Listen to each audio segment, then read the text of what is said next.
1 Roi, chapitre 6. Ce fut la 480e année après la sortie des enfants d'Israël du pays d'Égypte que Salomon bâtit la maison à l'Éternel, la 4e année de son règne sur Israël, au mois de Dziv, qui est le second mois. La maison que le roi Salomon bâtit à l'Éternel avait 60 coudées de longueur, 20 de largeur et 30 de hauteur. Le portique devant le temple de la maison avait 20 coudées de longueur répondant à la largeur de la maison, et 10 coudées de profondeur sur la face de la maison. Le roi fit à la maison des fenêtres solidement grillées. Il bâtit contre le mur de la maison des étages circulaires, qui entouraient les murs de la maison, le temple et le sanctuaire. Et il fit des chambres latérales tout autour. L'étage inférieur était large de 5 coudées, celui du milieu de 6 coudées, et le troisième de 7 coudées. Car il ménagea des retraites à la maison tout autour en dehors, afin que la charpente n'entrât pas dans les murs de la maison.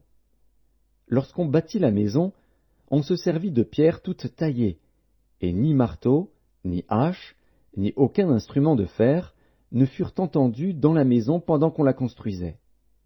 L'entrée des chambres de l'étage inférieur était au côté droit de la maison. On montait à l'étage du milieu par un escalier tournant, et de l'étage du milieu au troisième.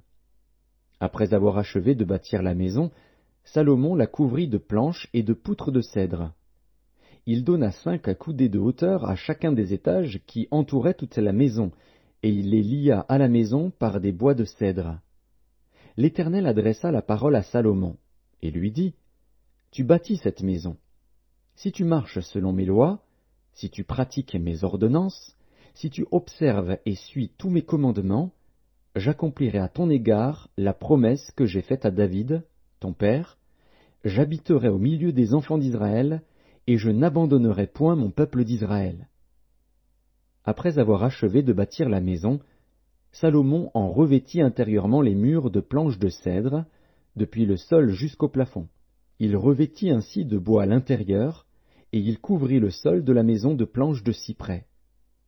Il revêtit de planches de cèdre les 20 coudées du fond de la maison, depuis le sol jusqu'au haut des murs, et il réserva cet espace pour en faire le sanctuaire, le lieu très saint.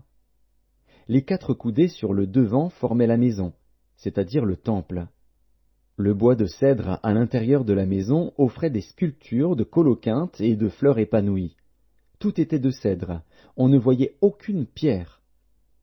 Salomon établit le sanctuaire intérieurement au milieu de la maison, pour y placer l'arche de l'alliance de l'Éternel.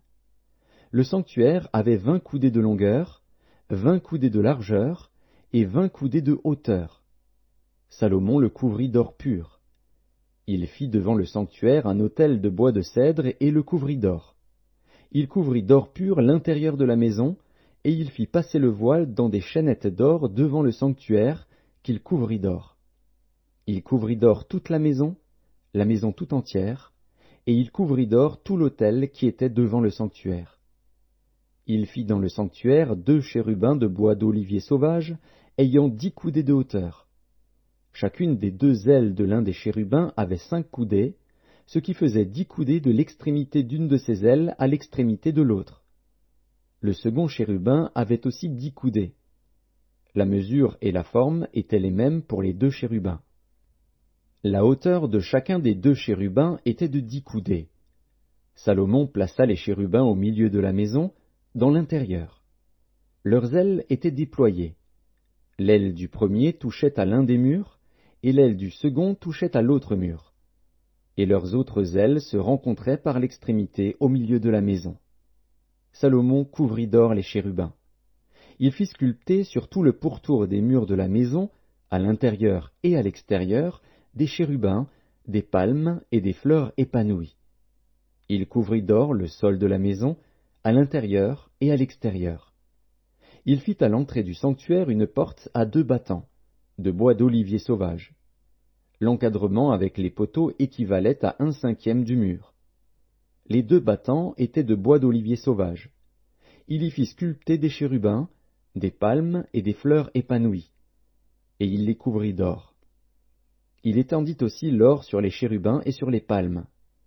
Il fit de même, pour la porte du temple, des poteaux de bois d'olivier sauvage, ayant le quart de la dimension du mur, et 2 battants de bois de cyprès. Chacun des battants était formé de 2 planches brisées. Il y fit sculpter des chérubins, des palmes et des fleurs épanouies, et il les couvrit d'or, qu'il étendit sur la sculpture. Il bâtit le parvis intérieur de 3 rangées de pierres de taille et d'1 rangée de poutres de cèdre. La 4e année, au mois de Dziv, les fondements de la maison de l'Éternel furent posés. Et la 11e année, au mois de Bul, qui est le 8e mois, la maison fut achevée dans toutes ses parties et telle qu'elle devait être. Salomon la construisit dans l'espace de 7 ans.